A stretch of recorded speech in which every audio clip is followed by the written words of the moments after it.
துளாராசியை பொறுத்தளவுக்கு எங்ககிட்ட ஒரு தனித்துவ குணம் எப்பவுமே இருக்கும். இன்னும் சனி மாறினாலும், குரு மாறினாலும், ராகு கேது மாறினாலும், இவங்களுக்குன்னு ஒரு தனித்துவ குணம் இருந்துருக்கும். அதாவது நான் ஏமாறுவேன், எப்பவுமே ஏமாற மாட்டேன்னு சொல்லுவாங்கல்ல. அந்த கேரக்டர்லாம் அவங்ககிட்ட ஜாஸ்தியா இருக்கும். கரெக்ட்டா பார்த்துட்டீங்க அப்படின்னு சொன்னா 6ஆம் இடத்துல சனி பகவான், 5ஆம் இடத்துல ராகு.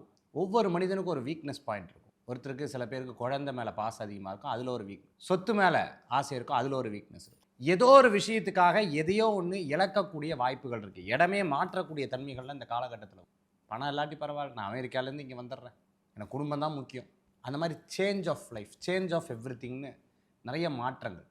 பொதுவாவே துலா ராசியில டைரக்ட்டா ஒருத்தர் பொலிட்டிக்கல்ல இல்லாம பின்னாடி மறைமுகமா இருந்து ஒரு சாணக்கியத்தனமா இருந்தா மிகப்பெரிய சக்சஸ் ஏற்படும். அதே போன்று 9ஆம் இடத்துல குரு பகவான் இப்போ இத பேசிட்டு இருக்கிற நேரத்தில இருக்கு. அதுக்கப்புறம் ஜூன் மாசத்துக்கு மேல 10ஆம் இடத்துக்கு போகுது. நீங்க அடுத்த வருஷத்துக்கு அடுத்த வருஷம் பார்த்தீங்கன்னா, மிகப்பெரிய தொழில் மாற்றங்கள் இருக்கும். அதுக்கு வித்திடக்கூடிய ஒரு வருடம் இந்த வருடம். நெறைய ஜோதிடத்தின் மேல ஆர்வம். நெறைய ஜோதிடர்கள் ஆகுறது இந்த துலா ராசி இப்போ இந்த வருஷத்தில படிக்கிறதுக்கு நெறைய பேர் இருப்பாங்க. அதே மாரி வேதம், வேதாந்தம், மந்திரங்கள், இறைவனுடைய பக்தி இது போன்ற விஷயங்கள்ல இந்த காலகட்டத்தில துலா ராசி அன்பர்களுக்கு ஏற்படுத்தி கொடுக்கும். கண் சம்பந்தமான உபாதைகள் இருக்கும். கவனமா இருக்கணும். அதே போன்று நண்பர்கள் மூலமாக ஏமாறுவார். நன்றாக பேசி காரியத்தை சாதித்து விடுவார். நண்பர்கள் மூலமான ஏமாற்றங்கள் கிடைக்கக்கூடிய வாய்ப்புகள் நெறைய இருக்கு.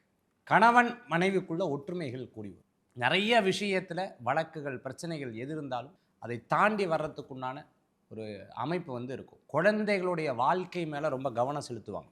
கல்யாணம் பண்ணி குடுத்துட்டாங்கன்னா எப்படி இருக்காங்க? எப்படி இருக்காங்க? அந்த அந்த கவலைகளே இருந்து கொண்டிருக்கும். பூர்வீக சொத்துல இருக்கக்கூடிய பிரச்சனைகள்லாம் கொஞ்சம் கொஞ்சமா தீரும். துலா ராசி அன்பர்கள் இந்த வருஷம் வணங்கக்கூடிய தெய்வம் கோ வழிபாடுன்னு சொல்லுவாங்க. பசுமாட்டுக்கு பூஜை பண்றது.